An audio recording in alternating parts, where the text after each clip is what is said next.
lo consulto ahora mismo. Son las 10:06 y vamos a continuar con las charlas de hoy. La noticia de ayer que fue titular, Human Rights Watch hizo saber en un informe que la fiscal general Consuelo Porras está abusando de su cargo para perseguir penalmente a funcionarios de gobierno sin evidencia creíble. Para profundizar en el tema se encuentra con nosotros Juanita Gobertus, directora para las Américas de Human Rights Watch. Señora Gobertus, gracias por estar acá. Buenos días. Felipe, buen día. Muchísimas gracias por la invitación. Un saludo a toda la audiencia. A usted por contestarnos. Quisiera partir de esto que acabo de leer. Esa conclusión a la que ustedes arriban es una conclusión que ha surgido de diferentes entidades internacionales y nacionales. Pero en este caso particular, ¿en qué se basan ustedes o cuáles son los casos que les han llamado la atención para arribar a semejante conclusión? ¿Qué nos dice?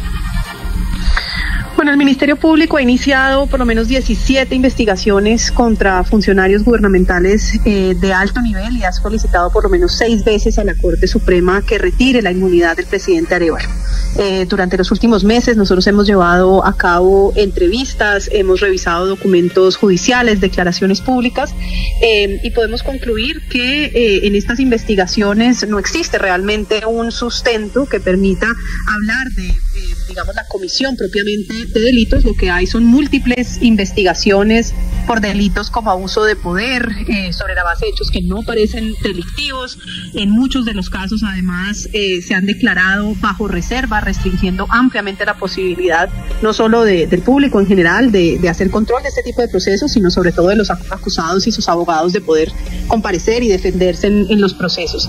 Esto, desafortunadamente, sigue un patrón que no es nuevo, tristemente, en Guatemala, y que vio su momento más álgido durante el proceso electoral, luego de que Bernardo Arévalo fuera elegido presidente y en lo que fue ampliamente criticado por la comunidad internacional como un intento de golpe por parte de Consuelo Porras, que intentó de todas las maneras posibles evitar que Bernardo Arévalo pudiera tomar posesión. Esa presión, ese intento había más o menos bajado un poco luego de que el presidente Arévalo tomara posesión, y desafortunadamente a lo largo de los últimos meses hemos visto un reforzamiento de esta embestida a través de estas acciones jurídicas en contra de distintos miembros del gobierno Arévalo. El análisis que hace Human Rights Watch se refiere a que no hay evidencia creíble para formular acusaciones. Cuando dicen no hay evidencia creíble, se refieren a que se basan en, digamos, en indicios que son muy débiles. ¿A eso se refiere? Sí, le doy un ejemplo. En agosto el Ministerio Público presentó ante la Corte Suprema una solicitud para levantar la inmunidad de Santiago Palomo, el entonces secretario de Comunicaciones del presidente y ex asesor anticorrupción, y de Blanca Alfaro, magistrada del Tribunal Supremo Electoral. La Fiscalía les imputó, entre otros cargos en ese momento, obstaculización de la acción penal, a Alfaro por divulgar en redes sociales información sobre el material electoral confiscado durante un allanamiento, y a Palomo por compartir detalles de la investigación a través de canales oficiales del gobierno. Ninguna de esas actuaciones son actuaciones delictivas, ni mucho menos, digamos, sujetas del tipo de solicitud de retiro de inmunidad que se le ha presentado a Santiago Palomo, por ejemplo. Hay claramente un uso desproporcionado de la acción penal, hay un uso arbitrario, insisto, no solamente no basado en evidencia, sino realmente abusando del derecho para tratar de atacar a distintos funcionarios de gobierno. ¿Usted cree, ya que menciona el caso de Santiago Palomo, actualmente secretario de Comunicación Social, ese puesto goza de antejuicio? ¿Usted cree que si él no hubiera tomado ese puesto y se hubiera quedado como asesor anticorrupción, como cabeza de la Comisión Anticorrupción, ya hubiesen procedido en su contra? Sí, muy seguramente, muy seguramente. Es evidente que en su momento pues había una intención de tratar de llegar al círculo más cercano del presidente Arévalo, buscando personas que no estuvieran protegidas con un antejuicio, y es muy probable que en su caso seguramente esta intención que nosotros estamos documentando en varios de los casos se hubiera materializado en un avance más definitivo en su contra. ¿Cómo lo están documentando, señora Gobertus? Bueno, como les digo, nosotros hemos llevado a cabo varias entrevistas, hemos hablado con distintos sectores, exfiscales, legisladores, altos funcionarios de gobierno, hemos hecho también en la medida en la que hemos podido, insisto, porque hay varios de estos documentos que han sido declarados bajo reserva, de nuevo, sin ninguna justificación, pero aquellos documentos a los que hemos podido, hemos hecho revisión de expedientes judiciales, declaraciones públicas de los funcionarios del Ministerio Público y, por supuesto, como corresponden estos temas, le enviamos el 2 de diciembre al Ministerio Público una solicitud de información. Desafortunadamente, a la fecha no hemos recibido respuesta por parte de la fiscal Consuelo Porras. ¿Cómo ve la entidad que usted representa el tema de los periodistas? Hay dos casos, hay varios, pero le voy a presentar dos. Uno es el de José Rubén Zamora, estuvo más de 800 días en la cárcel y ahora está en una situación, un limbo en el que podría volver. Y el caso del periodista Juan Luis Font, en el exilio hace 2 años y un par de semanas atrás emiten una orden de captura en su contra. ¿Cómo analizan eso? Claro, nosotros de hecho hicimos mucho trabajo durante el periodo electoral, insisto, porque estos nuevos ataques vienen de un patrón atrás, en donde, si se quiere, el nuevo objetivo de ataque es el gobierno Arévalo.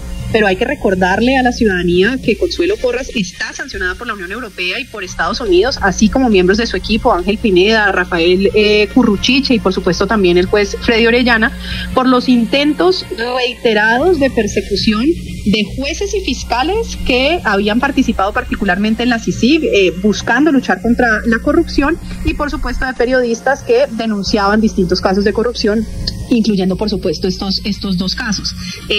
Gran parte de lo que ha venido pasando, insisto, en Guatemala, que es tal vez lo más preocupante y la razón por la cual ya de varios años atrás desde Human Rights Watch hemos venido lanzando alertas, es el uso político de la justicia en una especie, digamos, de formalismo guatemalteco, en donde se trata de cubrir con un ropaje de legalidad lo que detrás de ello es el abrupto uso de la persecución penal en contra de jueces, fiscales, periodistas y ahora funcionarios de gobierno, insisto, sin ningún tipo de proporcionalidad en el uso de la acción penal y francamente, con base en la información a la que hemos podido acceder, sin ningún tipo de evidencia de la comisión de hechos delictivos.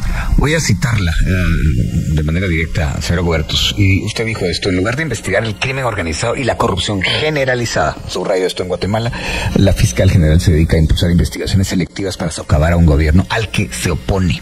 Esto de crimen organizado y corrupción generalizada, ¿podría usted aterrizar más en esa expresión que dijo? Sí, nosotros presentamos varios de los ejemplos, pero no son los únicos. Gran parte de lo que ha venido pasando es que, claro, cuando una fiscalía o un ministerio público se concentra en este tipo de persecuciones, abandona la que sí son sus tareas. Y hay varias demoras y, francamente, procesos para obstaculizar las investigaciones sobre corrupción. El Ministerio Público cerró investigaciones sobre presuntos sobornos que habría recibido el expresidente Alejandro Yamatei de una empresa rusa con operaciones en Guatemala por corrupción. Desestimó investigaciones sobre presunta corrupción dentro del Ministerio de Salud y un supuesto fraude en contrataciones del sector sanitario, luego de que se dan unas denuncias muy serias por un caso de administración tributaria. No solamente no avanzan en el caso para indagar realmente qué es lo que estaba detrás de esta presunta evasión fiscal, sino que le inicia investigación al director de la agencia tributaria que presentó la denuncia, por no hablar de los varios casos en los que ha destituido a fiscales que estaban avanzando en la investigación de varios de los casos anticorrupción. Y en el caso pues de temas de crimen organizado, los datos son de público conocimiento. Desafortunadamente Guatemala tiene una hoy de las tasas más altas de impunidad. Más del 94% de los casos de homicidio, extorsiones, violencia contra la mujer, robos, permanecen en la impunidad. Y realmente no me parece extraño. Si uno tiene una fiscalía dedicada como está a perseguir jueces, fiscales, periodistas y funcionarios de gobierno, pues por supuesto que no puede dedicarse a lo que le corresponde, que es desmantelar este tipo de redes de corrupción y de crimen organizado. En los últimos días se ha visto una actividad intensa del Ministerio Público en cuanto a temas de crímenes transnacionales, por ejemplo, una red de préstamos ilegales. Ha habido, en un caso, hubo más de 165 allanamientos. Hay actividad en los últimos días. ¿Usted cree que esto tenga alguna relación como de tratar de mostrarle a la ciudadanía que por lo menos por ese lado sí están haciendo un trabajo de persecución? ¿Cómo analiza usted esta actividad reciente del MP?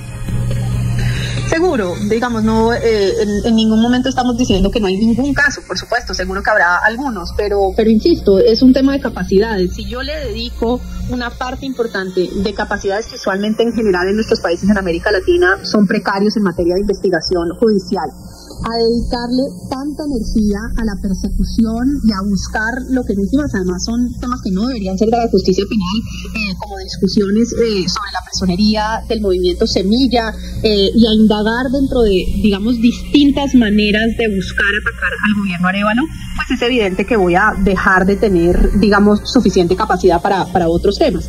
Y aclaro esto, por supuesto que cualquier gobierno, incluyendo el de Bernardo Arévalo, tiene que estar bajo escrutinio si hay la comisión de cualquier tipo de delitos. El problema no es ese, el problema es que de toda la información que nosotros podemos recaudar, no encontramos ningún caso allí donde haya realmente un soporte en donde uno pueda hablar de unas investigaciones serias y no políticamente motivadas.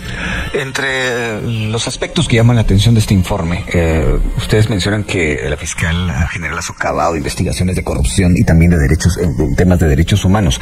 Esto, dicho de otra manera, es de algún modo desconocer o darle como demasiado el beneficio de la duda, por no decir dejarlos libres a quienes han participado o uno cree que han participado o se tiene casi la certeza que han participado en actos de corrupción.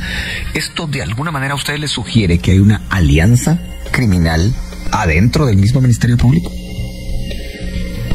Para nosotros es clarísimo que, y lo documentamos en nuestros distintos informes y comunicaciones, es clarísimo que dentro del Ministerio Público se han tomado medidas para evitar que varios de los casos anticorrupción avancen. Estamos hablando de una persona que, como todos la conocen en Guatemala, Consuelo Porras no es precisamente una persona a la que sucedan cosas a sus espaldas dentro del Ministerio Público. Si algo, esta es una persona que se ha puesto definitivamente la camiseta de esta institución. ¿Cuál es la alianza y la estructura dentro del ministerio? Tendremos que dilucidarlo para la historia en Guatemala. Pero lo que sí está claro es que ha habido claramente decisiones que obstaculizan el avance de procesos de lucha contra la corrupción que estaban abiertos dentro del Ministerio Público. Según Human Rights Watch, todavía hay una intencionalidad del Ministerio Público de revertir los resultados electorales del año pasado.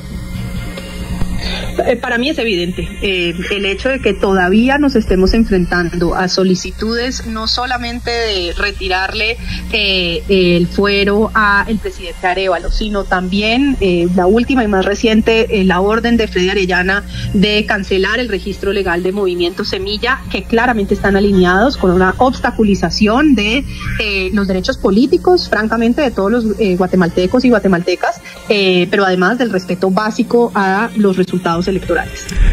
Una pregunta que siempre es necesaria de formular para que nuestra audiencia se forme una idea de cuál es el trabajo de Human Rights Watch. Ustedes tienen una presencia en el continente y me imagino que hacen los diagnósticos de los lugares y dicen, este se parece un poco a aquel y aquel no tanto. ¿A cuáles son los casos?